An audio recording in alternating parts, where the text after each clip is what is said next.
នៅក្នុងសម័យកាលដែលអ្វីៗគ្រប់យ៉ាងកើតឡើងភ្លាមៗយើងហាក់ដូចជាបាត់បង់សិល្បៈនៃការរងចាំយើងចង់បានភាពជោគជ័យភ្លាមៗចង់បានស្នេហាដ៏ល្អឥតខ្ចោះភ្លាមៗនិងចង់ឲ្យរាល់ក្តីសម័យคล้ายជាការពិតក្នុងមួយពពេចភ្នែកនៅពេលដែលអ្វីៗមិនអាចកើតឡើងតាមចិត្តចង់យើងចាប់ផ្ដើមមានអារម្មណ៍ថាបរាជ័យ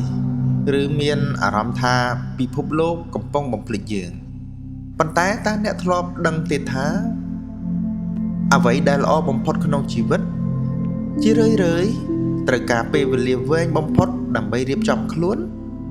ចូលក្រឡេកមើលធម្មជាតិជាមេរៀនដើមស្លាមិនអាចផ្ដល់ផ្កាក្នុងរយៈពេលមួយថ្ងៃបានឡើយវាត្រូវឆ្លងកាត់ការតស៊ូជាមួយកម្ដៅថ្ងៃឆ្លងកាត់ព្យុះភ្លៀងនិងការលូតលាស់យ៉ាងស្ងៀមស្ងាត់នៅក្រោមដីមុនពេលវាបង្ហាញសម្រស់ការរងចាំមិនមែនជាការខ្ជះខ្ជាយពេលវេលានោះទេតែវាគឺជាការរៀបចំវាគឺជាពេលវេលាដែលអ្នកត្រូវសន្សំចំណេះដឹងពង្រឹងស្មារតី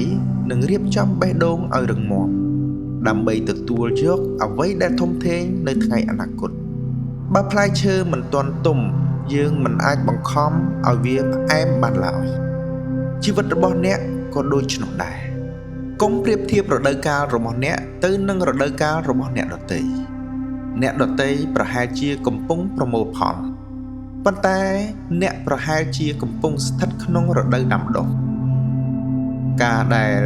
អ្នកមិនទាន់ទៅដល់គោលដៅមិនមែនមានន័យថាអ្នកនឹងមិនទៅដល់នោះទេការរងចាំដោយភាពអត់ធ្មត់នឹងបង្រៀនអ្នកឲ្យស្គាល់ពីតម្លៃ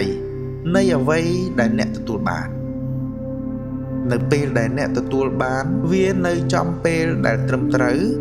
អ្នកនឹងដឹងថាការរងចាំកន្លងមកគឺពិតជាមានតម្លៃលើសលប់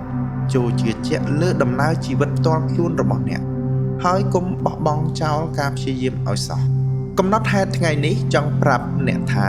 ចូលអត់ធ្មត់អ្វីដែលជារបស់អ្នកនឹងមកដល់អ្នកនៅពេលដែលអ្នកត្រៀមខ្លួនរួចរាល់